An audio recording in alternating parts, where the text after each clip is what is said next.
Voilà, c'était tout simplement un extrait bu ñu jëlee woon quand Hissène Habré était en plein combat contre la Libye et qui nous parlait un peu de la nécessité de libérer le Tchad. Donc mu nekkoon suñu premier invité kii nga xam ne moo di maître El Hadj Diouf.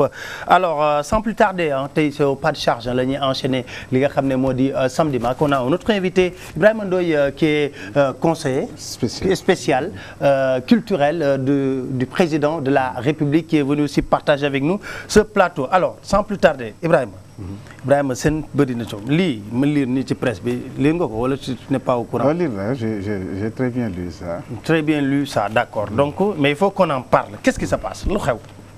Ah, je vous pose la question. Non, me poser question. Je renvoie la question. J'ai lu ce que parce vous que avez depuis un lu. certain point ni wax il y a des relations heurtées entre kii nga xam ne moo di Abdoul Mbaye ak kii nga xam ne moo di le président de la République son excellence Macky Sall. dama lay remercier ci invitation bi. di nuyu mbokku téléspectateurs 2STV et tout di saluer aussi liggéey bi ngay def. comme ni ko El Hadj l'honorable député wax tout à l'heure à distance ñu ngi suivre. Absolument. di prendre à témoin aussi l'opinion diggante bi du tey defe na. yàgg na je me rappelle très bien bi nekk lycée Abdoulaye Sadji yàgg na c'est pas. Je disais à notre ami Maïssa Bigué Samb. Je crois que c'est par lui que il y a 20 ans. ma nga kon Pape Alé bi ngay indi fii kii ku doy waar la donc quand je vous vois aujourd'hui ak beaucoup d'initiatives yi ngay jël ak ci yu bari. Peut-être xëy na mën na nekk surprise ci ñenn ñi mais vous avez été toujours très débrouillard. Ne serait-ce que pour ça je tenais à le dire ici. Merci beaucoup du témoignage. Donc ça fait plus de 20 ans je crois. que ñu partagé lu mel noonu ci actualité bi. Tout à l'heure maa ngi dégg sunu xarit bi l'honorable député maître El Hadj Diouf maa ngi koy wax tout à l'heure boo génnee lundi ak fa ngay génne mardi fa ngay génne mercredi benn bokku ci. nee na ñi nga xam ni gars yi duñu dara ñu wër Macky Sall souvent dama koy dégg mu nekk aussi loo xam ne dafay xaw a diis je crois que laaj na aussi nit ñi di xaw a respecter tuuti entourage Macky Sall. J'en profite. parce que fii la ñu ko waxee woon ku mel ni suma xarit Bekay parce que gis naa ko bu sonn. gis naa ki ci presse bi sortie bi ak ci télévision bi entourage bu Macky Sall duñu dara je crois que am na terme yoo xam ne war na mën a bañ a di génne suñu diggante parce que ñu joxante cër joxante respect parce que ci ay doomu Sénégal ñoo fi ne motivation bi ñu am yépp mooy liggéey rek ngir sunu réew parce que position yooyu dafa nekk position yu ingrate parce que service public la ci askan bi nga def nekkal et tout ñuy respectante di joxante cër. Je suis d'accord Ibrahima mais est-ce que tamit des fois est-ce que j'en profite juste rek je suis d'accord man parce que yow mën nga am conduite boobu te mais am na ñoo xam ne jege lu ñuy wax ne jege kilifa wala dañ koy wax ne jege kilifa dañuy nekk ay manipulateurs ak ay manœuvriers di ko jouer comme trafic d'influence peut-être que yow mën na bañ a nekk sa cas mais am na ñoo xam ne aussi être dans l'entourage du président de la République dañ fay nekk mais suñuy waxee ne président la ñuy liggéeyal sax dañ koy gën a yàqal que di ko liggéeyal. waaw loolu si dans tous les corps de métier dans toutes les situations yooyu dafay am évidemment c'est ce que Diderot appelle je crois les idiotismes moraux. c'est entorse bi nga xam ne da nga koy def. ci li nga xam ne mooy dans l'exercice de ton métier. entorse à la règle morale. bi ngay def dans l'exercice de son métier ci ñëpp la am. et tout mais je crois que ni di généraliser boo ne entourage bi duñu dara rek. dafay da nga ciy laal ñu ci. waaw non je suis d'accord mën nga bañ a globaliser. voilà donc moi je préfère souvent ñuy juger nit ci ay acte public yow posé nit gis ko am ci appréciation parce que quand même sénégalais yi kenn moomu leen on est là pour eux aussi. ñoom rek ñoo mën a déterminer la valeur d'un acte public qui a été posé par un serviteur. comment dirais-je de l'État. loolu laay wax quoi mais souvent damay seetaan parce que dañuy seetaan télévision aussi des fois dina am lu ñu metti du ñu am possibilité réagir immédiatement pour lu metti mais ça j'en profite rek tout simplement au passage pour le dire parce que ñun ñëpp ñoo bokk je crois que li ñu tax a jóg c'est l'intérêt du Sénégal. mais l'homme Macky Sall est-ce que il est influençable? C'est une très bonne question parce que il y a 2 mois je crois j'ai fait un entretien dans un journal de la place où je disais que Macky Sall n'est pas quelqu'un qu'on manipule à souhait. mën nga ko manipuler nag mais bu fekkee ni ci def lu baax la mën nga jouer ci sentiment yi def tout pour poser ko ci benn acte boo xam ne ci lu baax la je dis bien ci lu baax la parce que ça nous arrive de trouver les mécanismes yoo xam ni par quel levier la ñuy jaar pour jéem a seet loo xam ne lu baax la ñu jéem ko partager ak moom ba arriver à dessein parce que j'avais lu à l'époque mooy temps yi nga xam ne ñu ngi doon stigmatiser un tout petit peu la première dame c'est elle qui décide et tout parce que c'est un débat moo xam ne nit ñi dañ koy wax di ko def souvent je vous assure que Pape Alé bari nañu ma xam ñu jéem a bëgg dara soxla dara ni xaaral dégg naa dëkk bi c'est la première dame que je jaar fa finalement far ñàkko parce que fa la ñu jaar nit ku courtois la parce que courtoisie dafay am nit ñi dañuy confondre nit ku courtois ak nit ku nooy dañ koy confondre souvent dans ce pays il est extrêmement courtois il écoute il peut rester 1 heure de temps à vous écouter ngay développer ba convaincre parce que c'est quelqu'un qu'on convainc duñu ko defar pression doo ko waxal jéem ko napp wala def déeti pas du tout donc boo mënee ndax c'est quelqu'un qu'on manipule pas du tout lu mu def rek souvent xam na li tax mu def ko et puis il dispose de certains paramètres de certains éléments yoo xam ne yow miy jàkkaarloog moom doo ko xam doo ko am voilà donc une certaine visibilité courtoisie ak bëgg a déglu Macky ne veut pas faire du mal à quelqu'un le président Macky Sall ça c'est quelque chose tey jii Pape Alé bu ngeen doon liggéey mu bëgg la fi jëlee ngay fote di def lu nekk mu xalaat ni yow bi position bi nga nekk tey jii war na la fi mën a changer indi fi keneen parce que am na quelqu'un d'autre en repère koo xam ni moo en repérage du moins koo xam ni moom moo gën a qualifié mais il faut mu jéem a def tout d'abord pour am fu la dugal yow ba pare door a seet keneen ko buy dugg mu dugg loolu tax ñu naan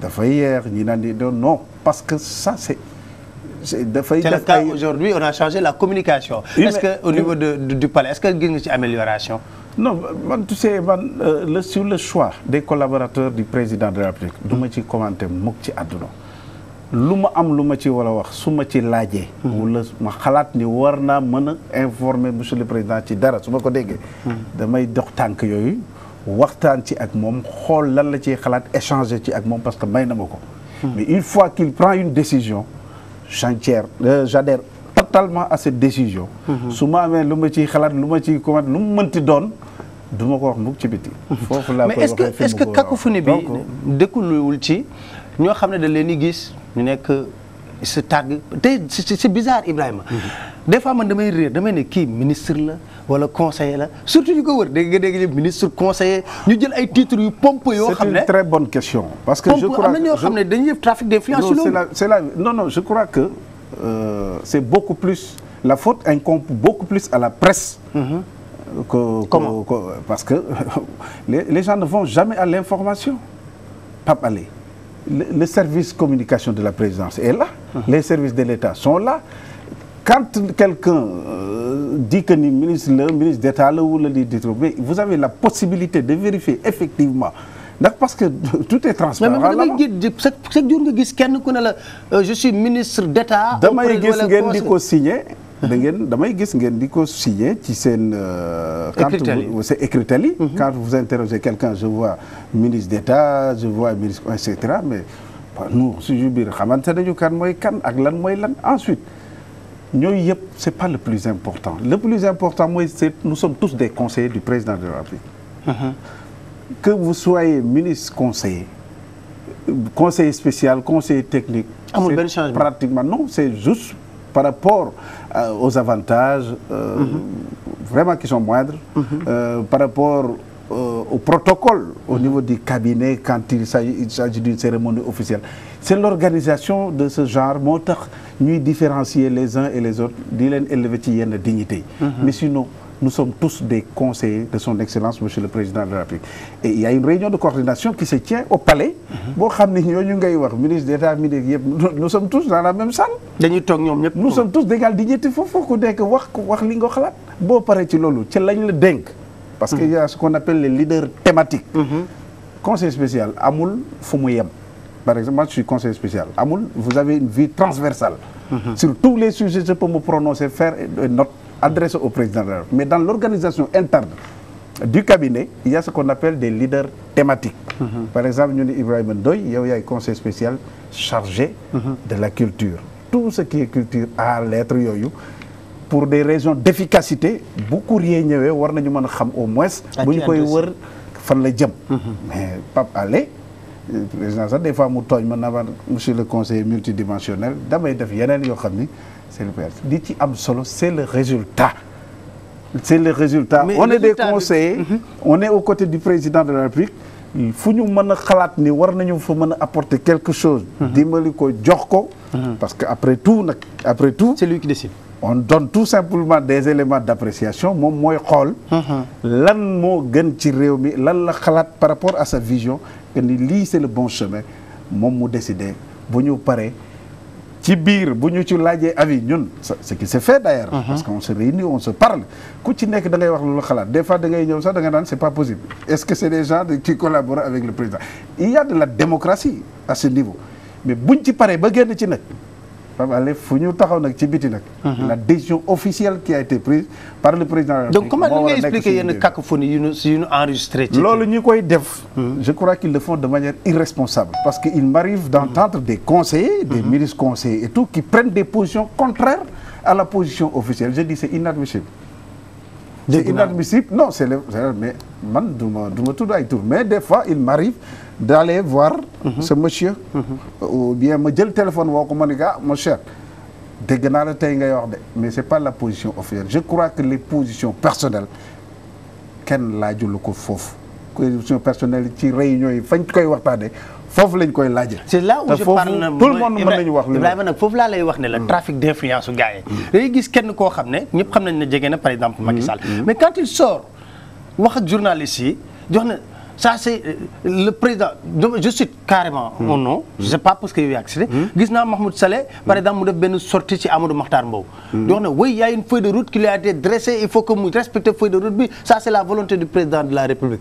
je dis que mais Amadou Makhtar Mbow rencontre le président de la République il n'a pas besoin qu'on le ramène à l'ordre quand même c'est un vieux président li mu ko wax ba mu koy dénk commission de réforme des institutions xam na ko xamaan na ko mais taper sur la table se bomber la boîte. Bon, mais ça aussi il faut faire très attention moi je crois que la réforme des institutions telle que ni ñu koy xalaate ak ni ñu koy waxtaane léegi c'est beaucoup plus les positions politiciennes ñoo jël le dessus sur le reste à partir de ce moment Mahmoud Saleh qui est membre éminent de l'Alliance pour la République je crois que quand il parle de cela je lui accorde la bonne foi je crois que c'est à titre de responsable politique du parti qu'il parle pour wax loolu la xalaat mais je crois que les rapports entre le président Mbow et le président Macky Sall je crois que se gèrent de manière mais c'est ça c'est la dose qui entre dans la politique dans nos institutions moo koy affaiblir. waaw mais tout est politique mais am na fu mu yem nag politique politicienne ak politique normale am na fu mu yem. c'est pas parce que confusion bi may wax noonu tout à l'heure dafay am c'est souvent les gens aussi rapidement nit dafay def dara rek ñu ne kii président moo ko war a sant. Mahmoud Saleh vous l'avez cité. Il a fait une sortie à la radio, à la télévision. Il est allé, je crois que vous avez couvert tout ça. Vous l'avez enregistré peut-être où. Il est allé voir monsieur Idrissa Seck.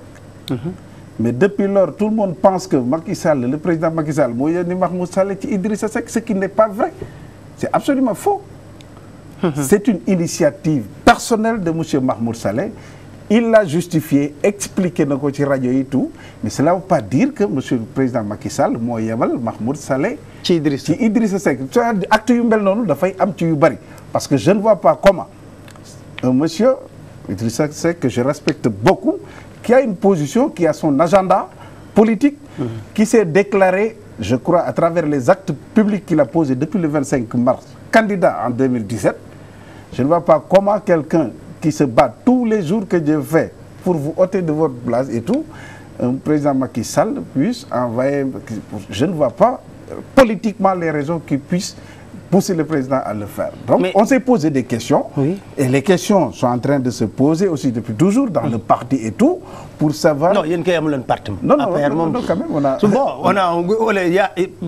Parce que quand on a un parti avec ses qualités et ses défaillances. Beaucoup de ses défaillances. Non, évidemment, c'est normal quand même. Historiquement, un parti qui a été créé en 3 années, au pouvoir, ceux qui étaient là en 2008 sont différents de ceux qui sont venus en 2009, ils sont différents de ceux qui sont venus en 2010, 2011, etc. Donc, mais tu ne peux pas être un parti au pouvoir et puis et vivre dans le désordre. Parce que à partir de ni ñuy attaquante mais je crois que c'est un débat aussi. On est dans un débat aussi, on est sur la scène publique. Il faudrait que les gens s'expriment ku nekk lu wax li may déplorer rek peut-être. Souvent ça se fait beaucoup plus à l'extérieur qu'au niveau interne. Mais ça, ce sont les responsables yi nga xam ni président Macky Sall délégué na leen ñu jiite parti bi qui n'ont pas assumé à mon avis totalement leur responsabilité pour pouvoir faire fonctionner le parti comme il le faut.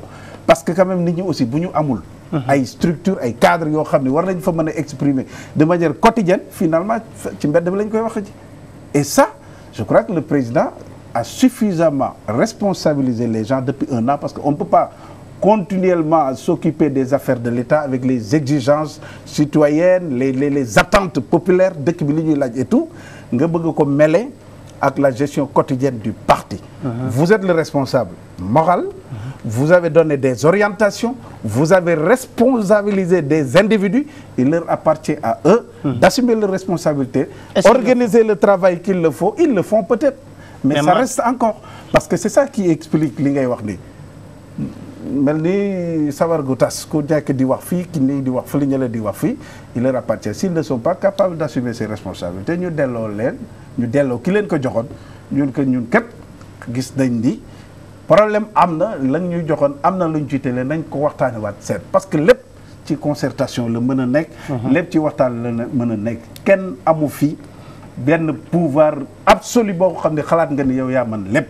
Et loolu dafa bokk ci sunuy faiblesse. Pour revenir toujours ci li ma lay wax ci seen problème cacophonie bi.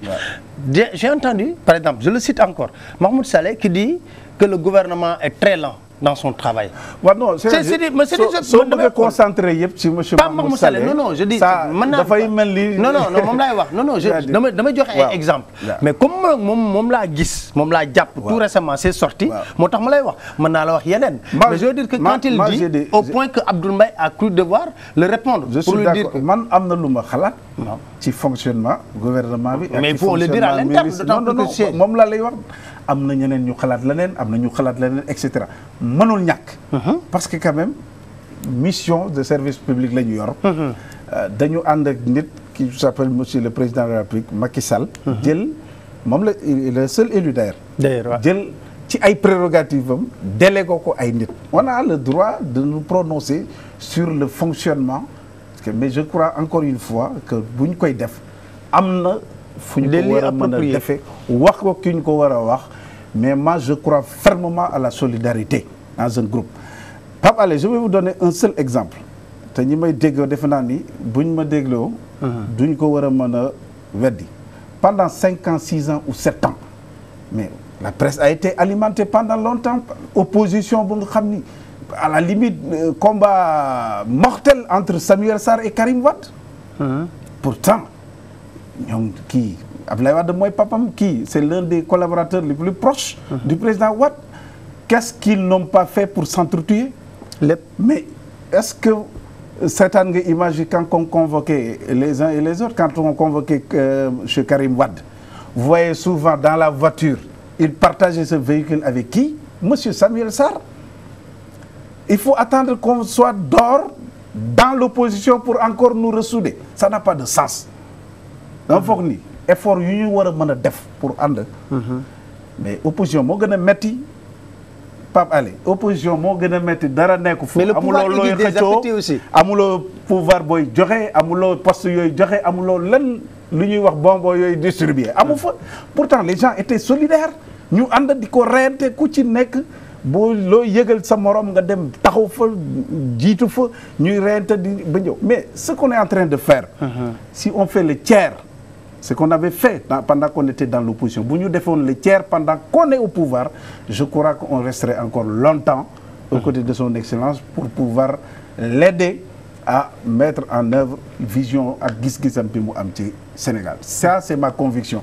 Et l'histoire politique boo ci mënul tirer les leçons qu'il le faut. ñiy wax ni ay spécialistes lay ñoo nekk ci kanam ñooy mag yi ñoo xam yëpp souvent ils passent complètement à côté. Revenons en arrière.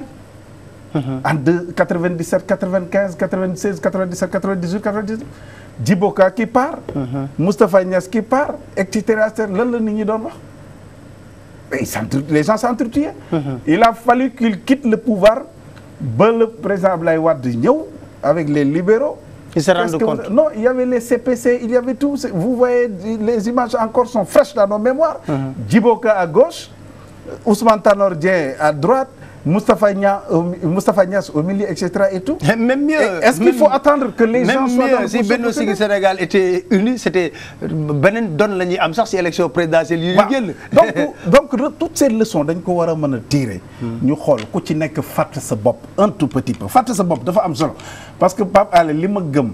mooy attente sénégalais yi li ñuy xaar. dafa bari de. c'est tellement fort quand je vois des gens qui s'entretuent di xëccoo ay problème mu oto fii ay problème mu léeg-léeg di des fois j'ai honte Pape Alé su ma la génneloon suma salaire. c'est que li may gagné président chaque fin de mois su ma la ko génne fii nga daw génn. da nga mën a c'est pas vrai pourtant c'est comme ça il y a des gens malheureusement tuuti léegi. mais c'est que loolu xam nga loolu lu muy indi. c'est pas une histoire d'argent. li ma amul benn privilège bu gën a neex. ci àdduna. nit jël la teg la ci sa wet un chef d'État qui vous prend à vos côtés. ni la ñëwal ñu liggéey pour askan bi je crois que ni benn privilège. mais mënu ko gën a mag je suis entièrement d'accord. benn privilège par contre nag dama gis ne ñoom li Sénégalais yi ça veut dire que li may wax ne bu la joxee ndombay tànk bul xalaat ndombay tànk bi xalaat bés boo fi jógee ne maa fa defoon lii ba ma fa nekkee ban ma dénkee ndombay tànk bi qu'est-ce que ça veut dire que ñoom fi mu nekk nii ba leen di fal attentes yi bari woon na trop. Aujourd'hui sénégalais yi dañuy wax ne même affaire yi doxagul. am na sénégalais yu koy wax. non sénégalais non mais bien sûr. loolu moom il faut relativiser. non moom la il faut relativiser parce que souvent damay dégg jugement bi doxul mais doxul pour ñan. waxuñu doxul de dañu doxagul. waaw non même doxagul mais doxagul pour ñan. c'est très important pour sénégalais yi. non Ibrahima pour sénégalais yi. am na ay sénégalais c'est vrai mais am na sénégalais yi aussi. yow da nga foog ne ñoo ci gën a néew. sénégalais yooyu wax doxul Pape Alé waa service public. Les fonctionnaires de l'État ils sont presque 90 000 mais allez voir li ñu doon fayeku en 2012 ak 2013 am na yokk bu am solo bu ci nekk. mais te impôt yi ci dindi. non dëgg la parce que ku 90 000 francs c'est quelque chose bu yokkoo ci salaire c'est quelque chose c'est-à-dire man soo mënee doyul dinaa d'accord parce que tout le temps du mën a doy parce que bu doyoon ba Macky Sall def tout de manière parfaite moi je le prendrais pour un dieu alors qu'il n'est pas Dieu. du dëgg donc il faut que doomu aadama di dox nit ñi naan doyul ñuy continuer man sax d'accord naa ci langage boobu ñu naan doyul parce que daf ñuy gën a sax ñuy gën a continuer di gën a koru man problème bi nekkul foofu c'est-à-dire ci ñun suñu biir ñoo war a conscient ci loolu parce que nit ku la seddu ci gàllu xaj fexeel ba bul ca lekk dañu war a góorgóorlu ñu bari taxawoon nañu ni du doon moom yàlla def mu nekk moom mais nañu respecter décision yàlla boobu ànd ceeg moom jàppale ko ci continuer ba ëllëg en 2017 bu ñu mën a taxawaatee ci Sénégalais yi ñu mën a sigg man pour man c'est le seul enjeu amul leneen. mais est-ce que Benno Bokk Yaakaar bloqué wu leen yéen. je ne crois pas. est-ce que coalition bi. gis nga Pape. c'est pas une coalition lourde. bu président Macky Sall defoon gouvernement ba mu jeex. te associé wu ci gars yi. depuis 1 an mooy nekk sujet ci dëkk bi. moo fi waxoon gagner ensemble gouverner ensemble gis nga demal na boppam workat la moo ko fi def de dëgg la wala dëgg. bu ko fi defoon tey jii coow li dina bari lool mais Pape Alé Benno Siggil Sénégal ñi fa nekk ñëpp c'est des cadres c'est des Sénégalais comme man ak yow. Le président Macky Sall n'est plus tout simplement le président de l'APR. Il est le président de la République du Sénégal. En 2017 nit ñi duñu xool ndax APR moo fi def dara duñu xool ndax Ibou Ndoye la duñu xool ndax Mahmoud Saleh la duñu xool ndax Alioune Badara Cissé la wula et cetera xam nga ko ñuy xool président Macky Sall moo fi waxoon lii ñu doon séntu lii ba ñu xoolee ba ni mu fi def lii la fi def ndax war nañ ko mën a joxaat suñu carte wula déet amul kaneen donc à partir de ce moment war nañu ko mën a bàyyi librement en fonction moom ni mu xalaate ni muy doxale parce que engagement boobu la jëloon ak seen. mais même rupture yi gars yi dañ dafa yéex. rupture par rapport à quoi beaucoup de choses. par exemple de quelle nature. rupture yu ñu war a de quelle nature. waaw OFNAC créé ngeen ko. waaw ba léegi c'est vide. un exemple laa la jox. non non on a créé OFNAC mais maintenant c'est coquille vide. amul faluñu fa nit. te tey jii en matière vous êtes journaliste. oui vous êtes journaliste est-ce que depuis un an gis nga fi ay scandale financier yu lu jar OFNAC war ci wax. non mais c'est pas que mais dañ ko war a créer c'est pas parce que dañuy xaar. non créé nañ ko non créé nañ ko comme ça. mais nommé ci les 12 personnes qui doivent diriger OFNAC laa wax. non non dafay suivre processus mu ngi ci circuit bi depuis très longtemps. c'est pas de petites choses yoo xam ne da nga koy def pour régler un problème ponctuel. mais pourtant yaa ngi wax ak gis dégg nañ fay marché gré à gré Ibrahima tamit loolu Sénégal yëpp dégg nañ ko. même la Banque mondiale a interpellé l'État à travers ça. J'ai suivi le porte-parole le ministre. Chargé de la promotion de la bonne gouvernance Abdou Latif sur antenne bi je crois mu explique gré à gré c'est pas interdit waaw voilà oui mu expliquer ko ba il a les instruments mais les conditions techniques yoo xam ne moom gën a mën a expliquer parce que c'est un homme de droit j'étais là waaw non je suis d'accord dama ne ni li mu wax keroog franchement leer na nañ li ñuy wax mooy gré dafa ëpp et cetera et tout mais personne n'a jamais dit que c'est illégal non c'est pas illégal non on sait que dans la procédure de passation de marché public gré à gré bokk na ci mais c'est ce qu'on a reproché à Wade et pourtant non mais gré à gré la majeure partie c'est lié à quoi aux inondations la woon rek non du seulement ministre de l'intérieur amoon na ci mais l'intérieur mais loolu lay wax c'était aux inondations non c'était pas c'est le ministère de l'intérieur qui gérait ça. Non, le ministère de l'intérieur sur les élections législatives non sur les ministres de l'intérieur sur le plan loolu koy dossier boobu man maa ko traité sur le donc plan ministre de l'intérieur sur les élections législatives bëri na gré à gré yoo xam ne dañ ko wax ba du genre par exemple ñu jël marché fractionné ko marché du genre marché par exemple ñu ne marché informatique quand pour aller vers les élections législatives imprimer fichier bi defar li nga xam ne moo di matériel logistique li ñuy dugal ci au niveau de la direction des affaires fractionner marché bi loolu j'étais là j'ai sorti le ministre même l'a accepté non waxuma loolu dama ne est-ce que c'était légal ou illégal man foofu rek lay wax mais suñu demee ba Banque mondiale par exemple épingle ñu dañu wax ne on a noté benn recrutement alerté ñu quand même c'est possible je ne maîtrise pas ce dossier du ma ci sori mais man li ma xam daal mooy par rapport à l'orientation bi nga xam ne président de la République joxe na ko tout ce qui est illégal àndu ci man li ma d'accordul li ma mën a d'accord ak nit ñi mooy on a remarqué ni ay nit def nañu lii de manière illégale ñu taxaw mu di leen protéger yooyu laa ni suñu koy dénoncer man dinaa mën a comprendre nit ñi mais yoo xam ni légalement tu peux le faire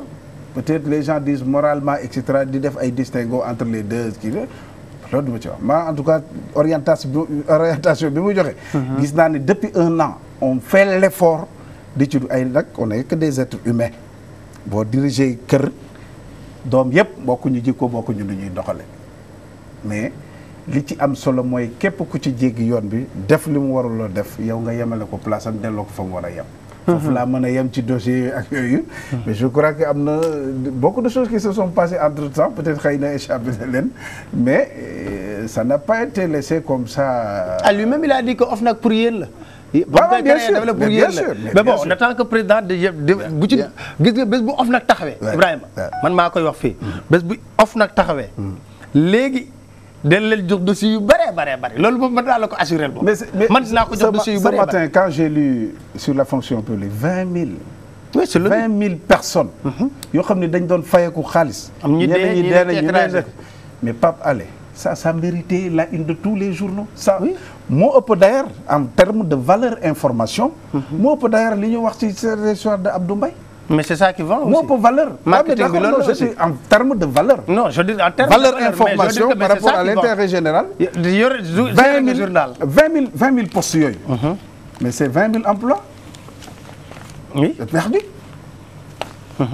alors Abdou Mbaye son travail au niveau du gouvernement ban appréciation ngay def du gouvernement bi yéex na gaaw na rupture yi. man appréciation benn boussole la am. muy le président. du apprécier gouvernement Ibrahima. donc lan laa lay wax foofu laa lay wax. benn boussole la am. à partir du moment où je vous parle nii. la confiance reste intacte entre les deux. mënuma jàppale loolu ne ça marche très bien. parce que quand même moom moo ko fi teg.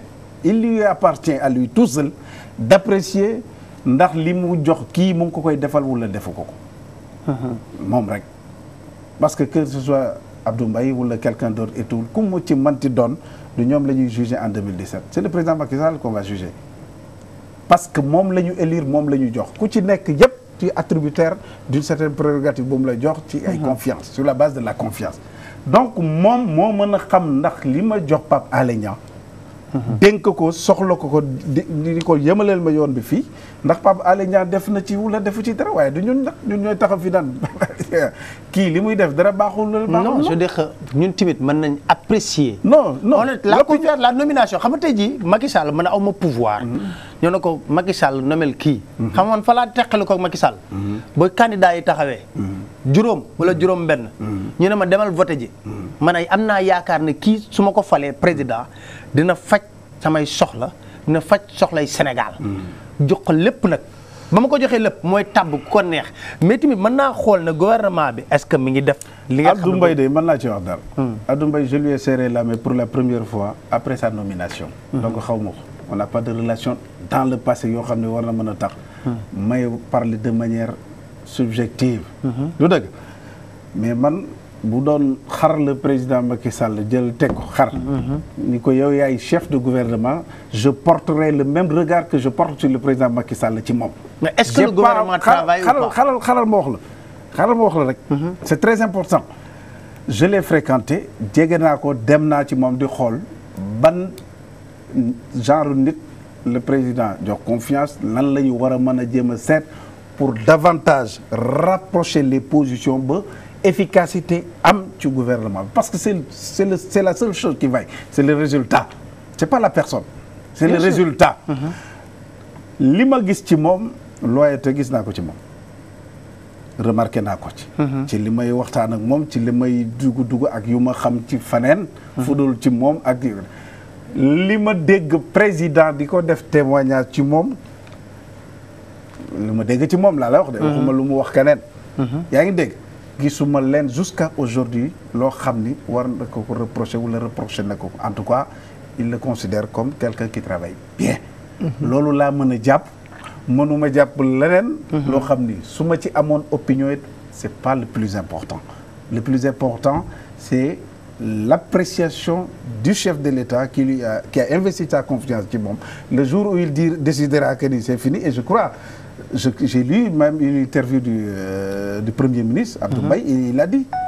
c'est le président qui décide kañ la ak fan la ak du temps du gouvernement mais il l'a dit donc il faut que nit ñi moi ce que je n'ai pas du tout apprécié on est entre confrères on peut se le dire il y a un acharnement terrible boo xam ni contre le Premier ministre yoo xam depuis quelque temps di ko door ay yoo xam ni les gens veulent agir à la place du chef de l'État mais pourquoi les gens veulent je n'arrive même pas à comprendre moi j'ai lu il a dit qu'il n'a même pas été candidat alors on nous a fait croire qu'il a été candidat je sais pas mais il a dit c'est ça la grande question il faut une distanciation critique du moins de la part de la presse il faudrait qu'on se revoie un tout petit peu di xool suñu bopp ci benn miroir di xool parfois da ngay dégg ay informations ñu bind ko nga lire ko ci presse bi sur la présidence wala fa nga nekk da ngay reetaan ba génn si da nga naan mais c'est pas vrai xanaa man nekkuma fa woon des fois da ngay su di dig mais à quelle fin képp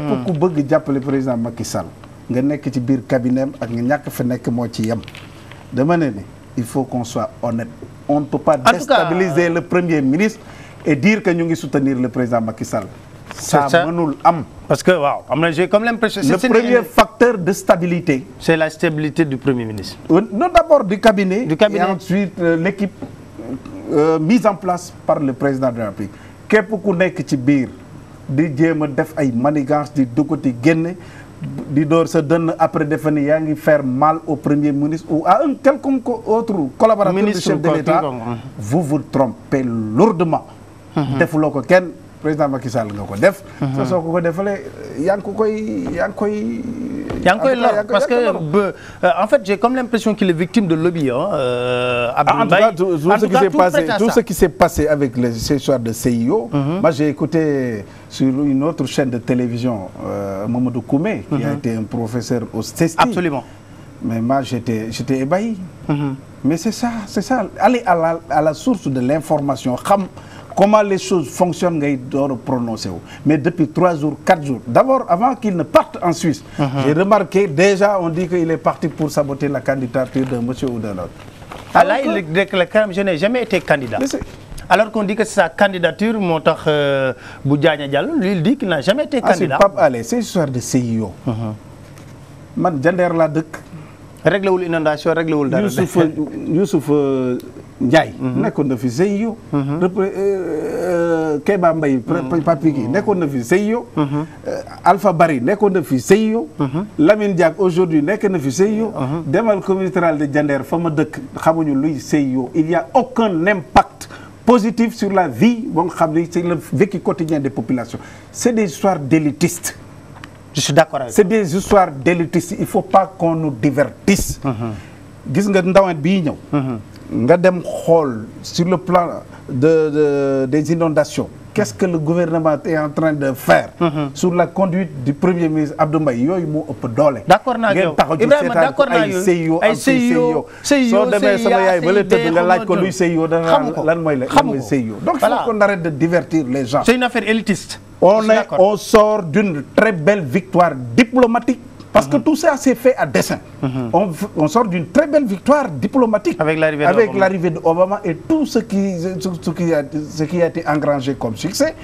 Pour noyer tout ça. Mais il y a des gens qui travaillent pour dire non, ça n'est pas possible. Il ne faut pas que nous aussi nous divertir, qu'on ait que continuer d'alimenter qui souffle, qui gauche à droite. En tout cas, le président Macky Sall est en train de se positionner de manière extraordinaire sur la scène internationale. C'est une chose indéniable avec l'arrivée de François Hollande, le roi Mohamed, le président libanais, etc. Donc tout ça, on est dans la politique, on est en politique. Il y a des gens qui travaillent jéem a jaxasoo bu ñu paree ci lii léegi ñu génne. beneen bu bees ni Ibou Ndoye def na fu lële wala Massamba Ndiaye def na fu ba def et cetera. C'est comme ça. Mais il faut pas que ñun dans ce pays on a besoin de sérénité. Il faut pas que ñun ñi ànd ak moom di liggéey amuñu beneen préoccupation lu dul le sort des populations jéem a seet nan la ñuy alléger les souffrances des Sénégalais. ñun ñoo war a am sunu fulla am sunu fayda bañ a dugg ci les querelles intestines yu amul benn njariñ. de lobby tout ça c'est des actes de diversion. de lobby surtout de lobby qui sont là. que amul njariñ chaque jour nga dégg un journal qui écrit moi je n'ai de compte à rendre. Pardon de monsieur Diagne Ndiaye par exemple. Moi je n'ai de compte à rendre qu'au président de la République. On met ça en valeur pendant 3 jours les gens écrivent. C'est comme si c'est une information. Mais un conseiller du président de la République n'a de compte à rendre qu'au président de la République. Ça c'est ce qu'il y a de plus normal au monde. Il est conseiller monsieur Diagne Ndiaye. Il est conseiller du président de la République avec rang de ministre. Mais il est conseiller. Il fait des notes adressées au président de la République. Il rencontre comme Ibou Ndoye rencontre, comme Dongo Ndiaye rencontre, comme Seguini rencontre, etc. Entre moom ak Diaye daal y a une histoire de lobby. Ouais, mais fort boo xam ne ils nous prennent en otage quand même. Est-ce que ñoom les querelles interpersonnelles doivent déterminer le sort d'un gouvernement? Non, pas du tout. Yàgg nañu ko def avant ñuy ñëw fii ci position yi ñu nekk. Peut-être que dinañ ko continuer que di ko def mais. Ça, c'est des querelles interpersonnelles. Je crois qu'il ne faut pas que la presse aussi joue ce jeu. On a une distanciation critique, encore une fois, pour nous observer, nous recul parce que la presse sert d'interface entre les populations et les décideurs. On va parler aussi de culture. Hein. On peut pas, je ne peux pas t'avoir ici sans parler de culture. Avant ça, on va parler de local. APR sera seul ou bien vous êtes en train... Ça, on est en train de réfléchir là-dessus. Donc, il appartiendra au parti de déterminer. Mais je crois que, à titre personnel, élection locale, je crois que ce sont les réalités locales souvent qui commandent le reste, les stratégies, les alliances, etc. Donc, par exemple, boo demee fu mel ni Diender parce que nit du wax lu mu xamul. On a Alassane Ndoye qui est député, qui était au PDS. Qui est aujourd'hui président du conseil rural, qui avait sa liste, qui a aujourd'hui son groupe politique, et tout. Il y a Ibou Ndoye aujourd'hui pour la paire. Ñu ngi jéem a waxtaan sunu biir nan la ñuy jéem a seet ba ànd parce que foofu li ñuy mettre en valeur c'est beaucoup plus les intérêts des populations que les sort personnel. Et bu ñu demee ba tomber d'accord ci ni ñu war a àndee quelle que soit la formule bu ñu jël li ci am solo te xalaat nañu ko moom la ñu nar a jiital mooy bu ñu àndee nan la ci Jandeer ak population yi gën a mën a gise seen bopp ba li ñuy xëcc di ko fa yóbbu moom ñu gën ñu yomb Très bien. Et ça C'est su valable dans toutes les localités. su jaree mu ñu sacrifier comment on appelle ça des trucs personnels, des intérêts personnels, il y a pas de problème, on est prêt à l'essentiel est que les populations soient bien très bien servies. Alors la culture, la dernière fois recevoir nga ay benn groupe d'artistes yoo xam ne ils dénonçaient un peu ce qui s'est passé au BSDA. De quoi s'agit-il réellement? Bon, dama toog jot benn information. ñu ni ma ñoom Idrissa Diop, Aliou Kassé, Thione Seck, et cetera ñu bëri daal ci artistes yi. Ils sont en train de s'organiser et ils vont bientôt faire une marche de protestation. Bon, je me suis informé, laaj xool lépp les tenants et les aboutissants. J'ai dit est-ce que ñoom war nañu mën a toog waxtaan ak ñun avant ñuy def loolu xool ba xam. Et ça je félicite au passage mon collègue le ministre conseiller Arona Ndofène Diouf. Parce que foofu la ñoom Thione Seck jëkk dem. waxtaan ak ñoom mu canaliser leen. Arona a pris son téléphone. Et il m'a appelé woo Thione Seck ni ka ki nga ñu boole de dinañ ci gën a sawar parce que quand même on a des relations de 20 ans. xam na ci problème yu bari noonu daal la yëf fi demee mais en réalité au départ c'était vraiment Arona Ndofène Diouf mu leen canaliser régler problème bi ba marche bi amul. Après je suis allé à leur rencontre de 17h je crois 30 jusqu'à 22h ñu ngi toog di waxtaan. ñu contesté bureau bi nga xam ne mettre nañ ko en place pour le compte du BSDA. avec ñoom artistes yi ñu namee ñoom Doudou Ndiaye ñoom Gomez. ak ñu ci dugal yëpp. ñoom ils ne se sentent pas ci personnes yi nga xam ne soit mais c'est un arrêté ministériel ministre moo ko def. Et le BSDA ce n'est pas tout simplement les musiciens. Il y a les écrivains, il y a les plasticiens, etc. Donc chaque corps de métier est représenté. Mais ci li nga xam ne mooy musiciens yi ñi ci tànn la ñu ne d'accord ñu ci. Mais je crois que bi ñu waxtaanee ba ci biir ba génn ci. Il se pose beaucoup plus de questions sur le projet bi nga xam ne mooy la nouvelle société de gestion collective bi nga xam ne mooy remplacer BSDA. la ñu am ay écho rek ni ñu ngi ciy liggéey di ci def te ñoom kenn associé wu leen ci fondamentalement c'était ça le problème. ma ni leen je ne suis pas là pour faire des commentaires je ne suis pas là pour donner une appréciation personnelle. Je vous écoute et je rendrai compte. Absolument. bi ma paree j'ai interrogé le ministre lui-même. J'ai interrogé Aziz Dieng bi nga xam ne incriminé nañ ko et tout. Ils m'ont donné des informations. woo naa Thione Seck bi nga xam ne moom lañ désigné woon comme responsable ak Cheikh Tidiane Tall. à rendre leen compte ci démarche yi ak ni may doxale on est sur la bonne voie xëy na bu ñu yeggee ci fi ñu war a yegg peut-être je vais trouver benn créneau boo xam ne dinaa leen mën a yóbbu ci président ñu waxal ko de vive voix yenn yi ñu xool mais je crois que il y a beaucoup plus de malentendus au niveau de l'approche parce que d'après ni ñu waxee il y a un problème de communication on les informe pas comme il faut etc. parce que ñoom ils sont en train de décider ci seen sort parce que ñoom ñoo ko moom ay artistes je les comprends parfaitement donc bu ñu koy def war nañ leen di mën a yëgal boo demee ministère de la culture aussi ñaan nañ wax dëgg yàlla ñu ngi woo ñu war a woo ñu ngi waxtaan mais je leur ai dit quel que soit alpha yéen a war a gën a mën a yaatal bu doon benn nit la lu mu ci mënti dem leen déglu leen parce que ça correspond à la philosophie imprimée par le chef de l'État ci ni muy gouverner ak ni muy doxale bu leen xeebal kenn soxlaam ça il nous le dit tous les jours que je fais ku mu ci mënti doon ak nu mu mënti mel bu leen xool parti la bokk bu leen xool mu ngay def politique bu leen xool kuy saagale seen yoon bu mu nekk ci loolu nit ku ci nekk sénégalais nekk citoyen bu leen wooyee wax leen soxlaam bu leen ci xeebal kenn soxlaam waaw te wax dëgg yàlla jusqu'à aujourd'hui au moment où je vous parle man de à mon niveau personnel man day lu ma ci jóg dox ko gis naa ci ay vraiment yow xam nañ la comme quelqu'un qui est très engagé au niveau de la culture comment se porte la culture sénégalaise à l'heure actuelle? Donc la culture, je crois que franchement le ministère est en train de faire de très bon travail.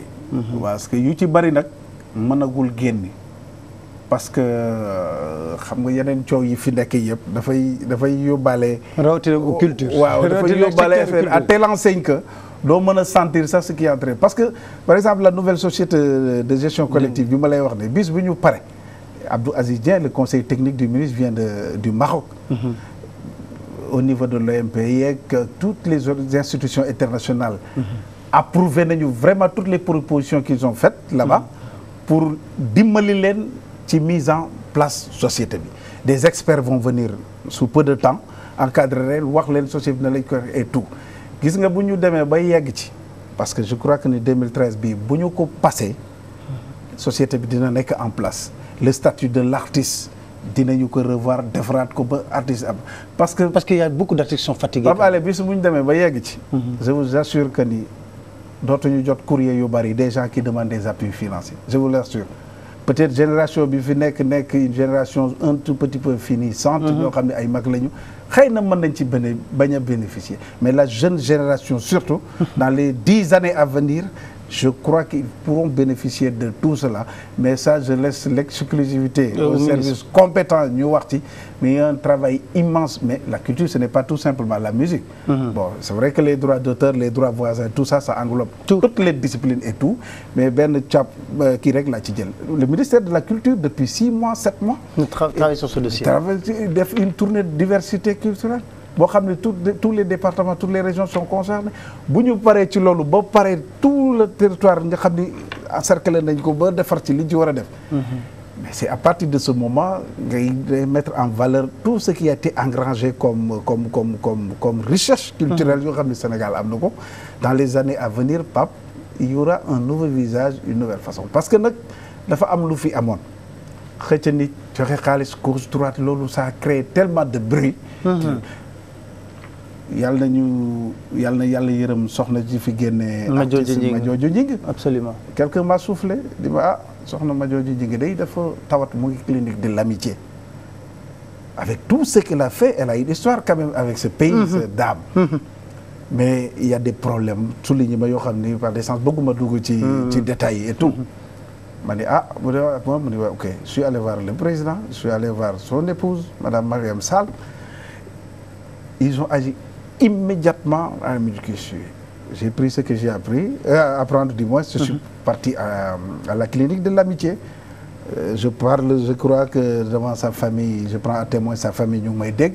la ca waroon a def li ci waroon yëpp def nañu ko foofu sur place ba docteur bi xalaat ni tane na mu génne ko mu dem këram. Après le rechuté waat Awa Marie Coll Seck.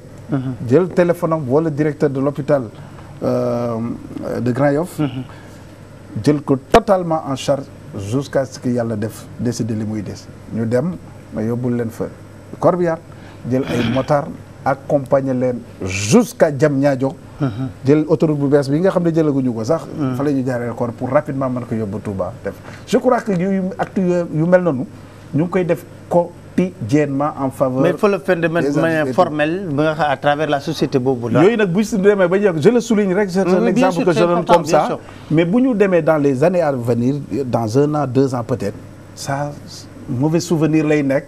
fii ñu dem parce que le président Macky Sall l'a dit l'autre jour quand il recevait les femmes. di jox nit tout le temps jën jàngal ko napp moo gën. du dëgg te napp boobu nag ci la ñu nekk on est en train de faire des choses merveilleuses Pape Alé dans le silence comme à son habitude parce que nit c'est quelqu'un qui agit beaucoup et qui parle peu sooy wax nag souvent ci sa kilifa dañu foog ni sax par complaisance mais c'est la vérité il fait beaucoup de choses dans le silence le président de parfois il reste dans son bureau jusqu'à 2 heures du matin ou 3 heures le lendemain nga xëyaat. nañu wax loolu ci waat bi mais d'accord mais mu ngi liggéey.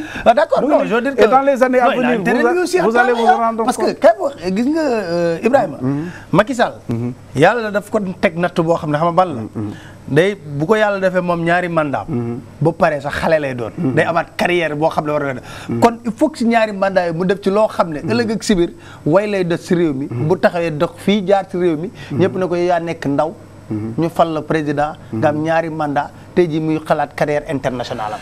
c'est normal mais Pape am na benn élément boo xam ne évoqué wuñu ko mais bëggoon naa ci prononcé wu. quand j'ai entendu madame l'épouse de l'ancien chef de l'État tchadien Hissène Habré se prononcer dans la presse je l'ai suivi pendant 1 heure de temps sur Walfadjri j'avais honte. Pourquoi? Parce qu'elle est d'une arrogance notoire que j'ai noté dans les propos parce qu'on ne peut pas insulter de cette manière un chef d'État qui vous accueille elle a tiré du moins à boulet rouge sur le président Macky Sall, qu'elle a traité de tous les noms d'oiseaux.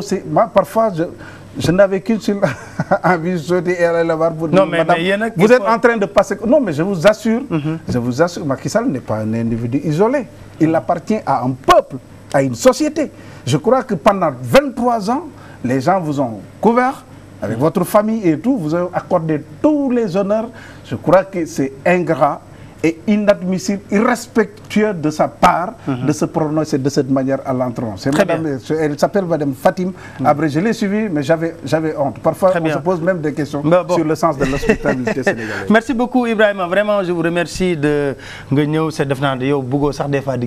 Mais bon, c'est normal, hein, il faut que je vous tire très souvent. Merci, et aussi de dire aussi, c'est... bon, il faut qu'on nous arrête avec ces histoires de lobbying autour d'Abdoul Mbaye. Il faut que le Sénégal cesse de fonctionner avec des encagoulés. Il faut que ça soit très clair. Abdoul Mbaye, qu'on laisse faire son travail. Si le président n'a plus confiance en lui, c'est lui qui l'avait nommé. Hein. Il n'avait pas demandé notre avis, qu'il l'enlève. Mais il ne faut pas aussi que les lobbies prennent en otage notre pays. Ça, il faut qu'on arrête ça. Dans de première nécessité, courant bi bu doon coupé ba pare inondation bi taxaw kon il faut qu'on se dise des vérités donc vraiment c'est pas ça qui nous permet de sortir des pays. Nouvelle tendance CIO léegi ay athlètes lañu soxla. Ay athlètes qui ont fait leur nom. Alors des athlètes qui ont fait leur nom. Alors moi je vous donne rendez-vous dans samedi prochain avec d'autres invités pour parler aussi de l'actualité comme on l'a fait tout à l'heure dans la première partie avec Maître El Hadj Diouf qui est venu un peu nous éclairer sur l'histoire de Hissène Habré et de ce qu'il pense. Je rappelle que c'est pas seulement Maître El Hadj Diouf. J'ai eu à interviewer William Bourdon qui est l'avocat des victimes qui s'est prononcé sur la péninsule. Donc pour équilibrer, j'ai amené aussi l'avocat William Bourdon, on l'a amené, il a dit tout ce qu'il pensait de Hissène Habré. On a pris de voir aussi appeler... C'est tout à fait à votre honneur. Voilà, donc pour amener aussi Maître El Hadj Diouf, ce qu'on demande, on ne dit pas qu'on ne doit pas juger Hissène Habré et que nous sommes dans un pays de justice et qu'il doit bénéficier d'un procès juste et équitable et puis s'il est blanchi par le tribunal, s'il est condamné, il doit purger sa peine et puis c'est ça, il n'y a rien d'extraordinaire dans ce débat-là. Donc moi je vous donne rendez-vous en tout cas samedi prochain pour notre émission Samedi Mac, Inch'Allah. Allez, ciao.